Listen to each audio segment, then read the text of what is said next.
Olá, caríssimos internautas. Estamos aqui mais uma vez em nome do Projeto Camacel. Eu sou o Sérgio Godinho e esta é a nossa Hora dos Mercs. Para hoje trazemos o tema: que métodos de resolução de conflitos existem? Fique conosco e dê a sua opinião depois de ver o vídeo, porque a sua contribuição é indispensável.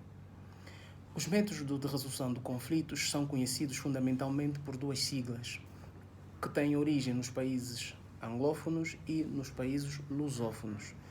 É verdade que existem outras, por isso são conhecidos fundamentalmente por essas duas, e que são usadas também de modo indistinto. Quando digo de modo indistinto, refiro-me ao facto de poderem ser usadas com essas siglas, quer por arbitralistas e num ambiente anglófono ou num ambiente lusófono, por um lado.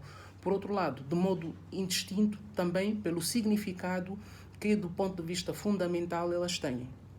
Uma é a sigla ADR e outra é a sigla MERCS. A sigla ADR significa Alternative Dispute Resolution e tem, como o próprio nome e o significado dizem, a sua origem anglófona. E a origem lusófona tem a sigla MERCS, MERC, que significa Métodos Extrajudiciais de Resolução de Conflitos.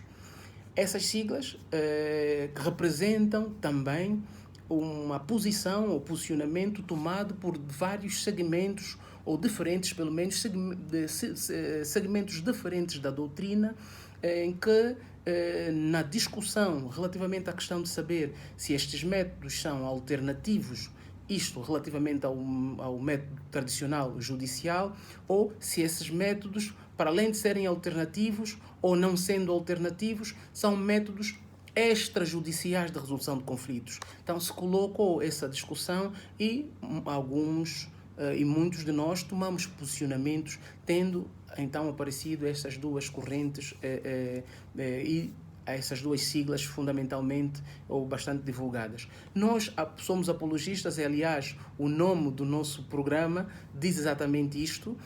Nós somos apologistas de uma terceira, que não é nenhuma destas, mas sim a MERCS. A sigla MERCS, que significa Métodos Adequados de Resolução de Conflitos, no nosso entender parece ser aquela que representa mais do ponto de vista da dimensão daquilo que são estes métodos. Porquê? Porque esses métodos não são e nem podem ser vistos apenas como uma alternativa, considerando que em determinada circunstância eles podem ser o método principal e não uma alternativa, e não a alternativa, melhor dito, e por outra, porque eles não são verdadeiramente métodos extrajudiciais. Embora tenham nascido e tenham essas características fundamentais, esses métodos podem ser perfeitamente enquadrados no judiciário e serem tratados de modo paralelo ou de modo secundário no que respeita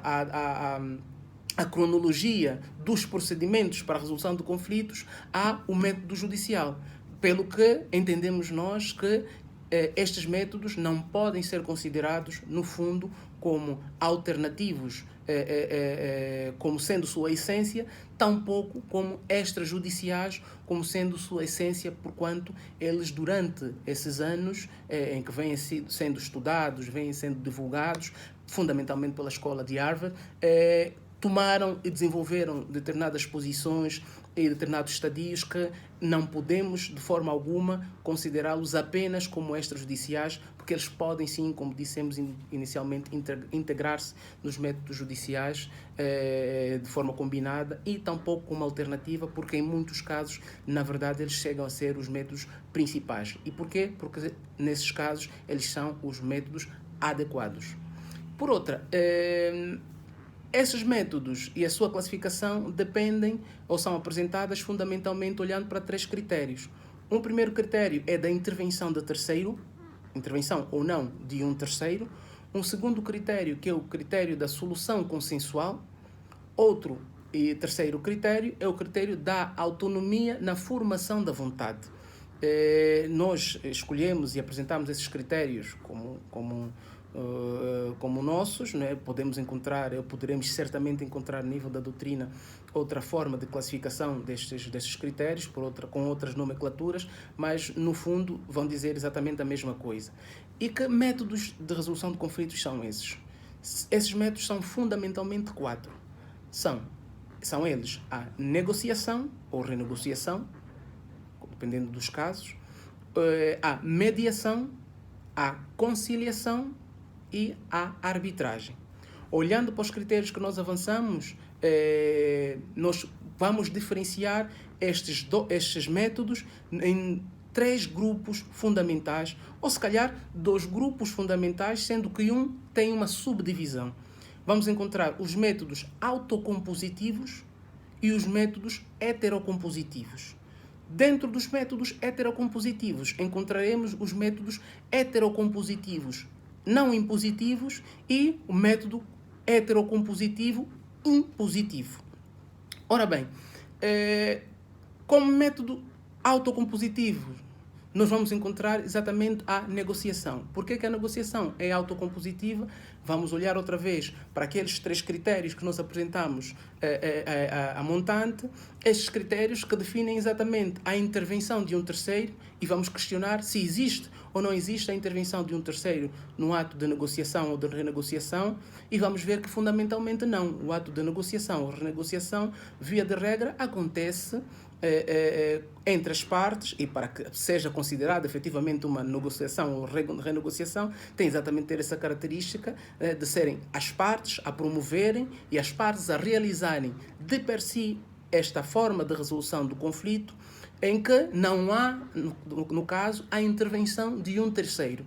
São as próprias partes que discutem o litígio que as separa, ou o conflito, perdão, que as separa e procuram dessa forma chegar a uma solução, sempre uma solução consensual e uma solução em que a autonomia na formação da vontade é plena, ou seja, são as próprias partes que conseguem chegar a ela porque não há exatamente a intervenção de um terceiro.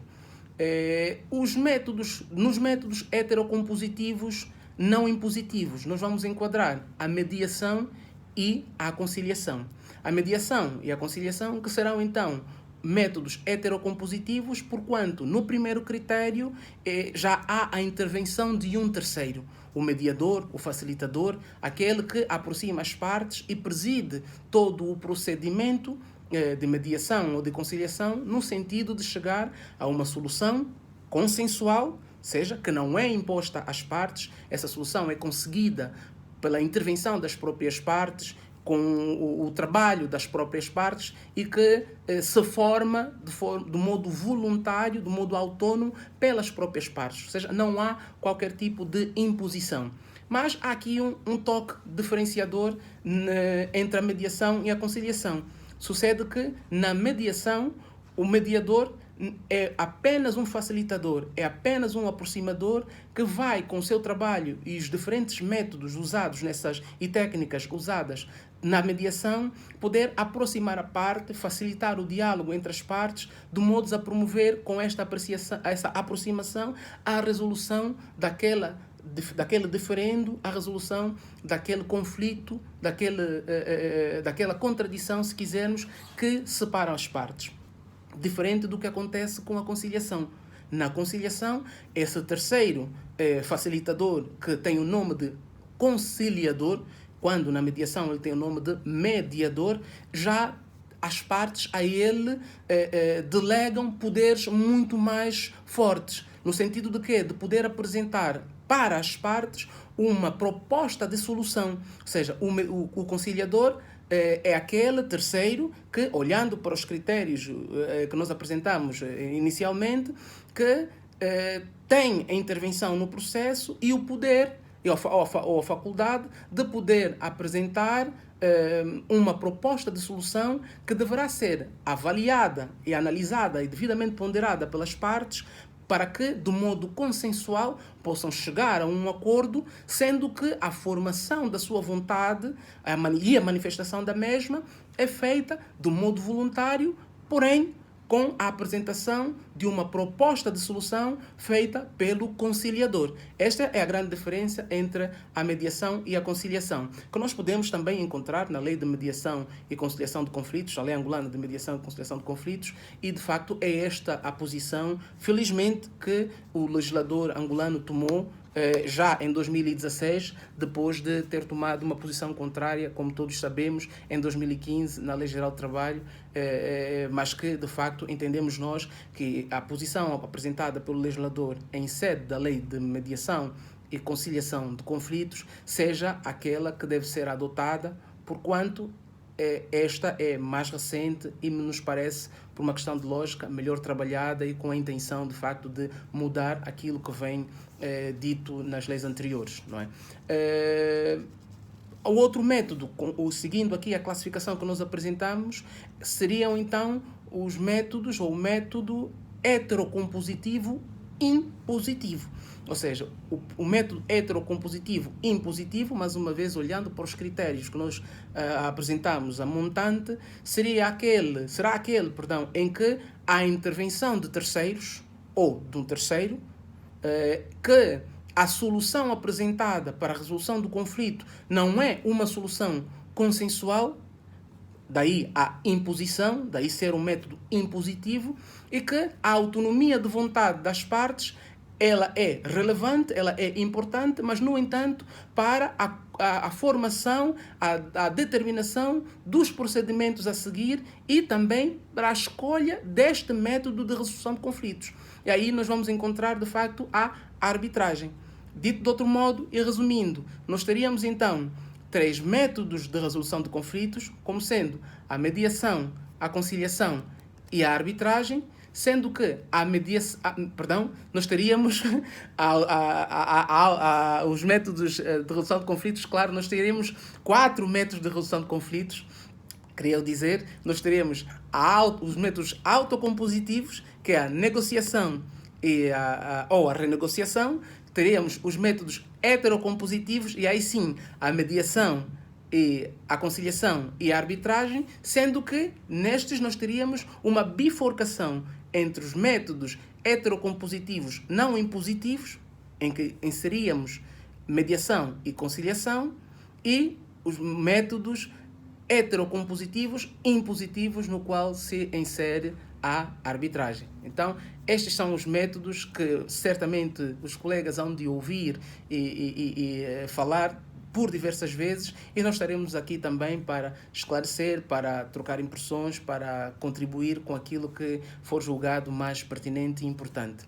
Por hoje, e finalizando, nós apresentamos como sugestão de leitura, e porque vai exatamente de encontro a estes temas a este tema e a estas nuances que nós aqui apresentamos, um trabalho do professor José Lopes Semedo, que vem exatamente na revista que também nós já no momento anterior, no nosso primeiro vídeo, sugerimos para a vossa atenção, e o tema é Arbitragem Voluntária em Angola, Realidade e Perspectivas. Neste trabalho, o professor José Lopes Semedo fala também sobre a questão dessas siglas, não toma posição a respeito, mas fala exatamente destas 2 siglas, faz referência sobre os tipos e os métodos de redução de conflitos, a sua classificação. O professor José Lopes Semedo aproveita e apresenta a sua definição de arbitragem, e eu sugiro que, de facto, se faça essa visita a este artigo e se possa encontrar essa definição, que eu acho bastante completa.